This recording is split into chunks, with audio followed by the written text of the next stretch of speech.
Yang saya ingin tanyakan ke Ustadz Hanan adalah ibadah itu bagian dari me time.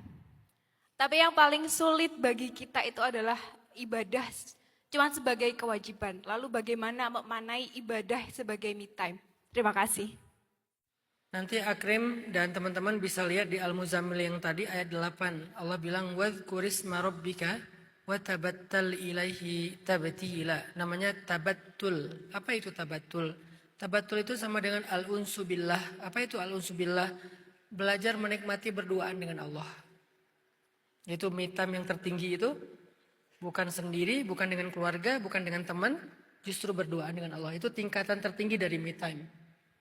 Bahasa lainnya al-unsu billah atau at-tabattul ilallah. Jadi kalau pertanyaan Mbak Akrim tadi, bagaimana me time yang ibadah? Cobalah isi me time kita tentang Allah. Tafakkur. Apa itu tafakkur? Memikirkan kebesaran-kebesaran Allah.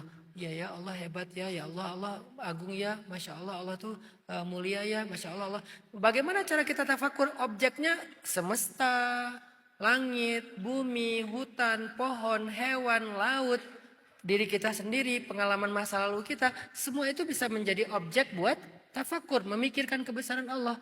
Dan itu bagian dari tabattul. Atau zikir, wadhkurisma rabbik.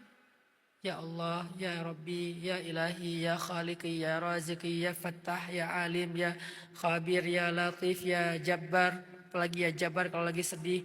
Ya Rahman, Ya Rahim, Ya Karim, Ya Wahhab, Ya Wadud. Dan segala macam nama-nama Allah. Coba kita sebut nama Allah dengan zikir-zikir kita. Makanya kalau bisa kita emang punya salah satu lifestyle kita tuh pakai cincin ini di jari kita. Alat berzikir dan ini bukan bid'ah. Sama kayak kita pakai mic. Kalau misalnya kita lagi azan, emang bid'ah azan pakai mic? Enggak kan? Walaupun Bilal nggak pakai mic, hanya alat. Begitu juga zikir dengan alat ini. Tapi kalau mau pakai yang kayak gini, saran saya modal lah dikit. Jangan beli yang 3.500. Kenapa? Gampang ke riset. Subhanallah, subhanallah, subhanallah. Kayaknya udah 200 nih. Kok nol? Murahan sih, 3.500. Saya pernah soalnya, saya kasih ke anak saya. Mbak capek, aku udah selawat 200 jadi nol lagi, kata Yahya. Akhirnya saya beli yang ini. Ini gak mahal, cuma 80.000. Cuman karena gak di endorse, saya tutup mereknya. Beli yang kayak gini, ini ada 6 menu zikir. Jadi kalian bisa nyicil yang zikir mana aja. Itu mengisi ruang tabattul kita, al-unsu kita, atau me time-nya kita dengan Allah. Itu namanya ibadah me time. Bagaimana dengan sholat? Nabi kata para sahabat, "Idza hasibahul amru fazi'a ila sholat." Nabi itu kalau ada apa-apa langsung sholat. Ada apa-apa langsung sholat. Namanya sholat hajat. Nah, apakah kalau sholat kita cuma kewajiban itu nggak jadi me time? Tahu nggak? Ibadah paling tinggi di sisi Allah itu justru ibadah-ibadah yang wajib. Jadi menjalankan kewajiban itu mulia sekali di sisi Allah. Jangan dianggap terpaksa, bukan. Ibadah tertinggi dalam Islam itu yang wajib, kemudian baru yang sunnah. Ribuan kali kita melakukan yang sunnah, gak akan bisa menggantikan satu kali yang wajib.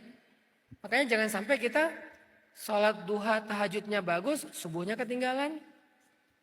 Ada orang tahajudnya, Masya Allah, Allah. Tahajud. Beres tahajud, jam 4, ngantuk, bangun-bangun duha. Ribuan rakaat tahajud, berjus-jus Al-Quran tahajud, gak bisa menggantikan satu rakaat sholat subuh. Jadi menjalankan ibadah karena wajib, mulia. Menjalankan ibadah karena butuh, mulia.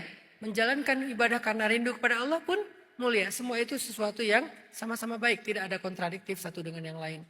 Ada kalanya kita beribadah karena kewajiban, ada kalanya kita beribadah karena ada butuhnya, ada kalanya kita beribadah karena emang kangen aja sama Allah. Semuanya baik, silahkan dilakukannya. Asalkan tidak membatasi diri, yang wajib-wajib doang, yang sunnah diabaikan.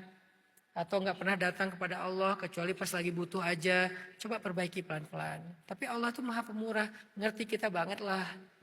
Jangan sampai kita kayak insecure datang ke Allah karena ngerasa selama ini gak pernah datang. Akhirnya sekalian aja gak datang. Gak gitu. Allah tuh pengertian banget sama kita. Allah tahu kamu datang pas ada maunya kan. Udah gak apa-apa lah.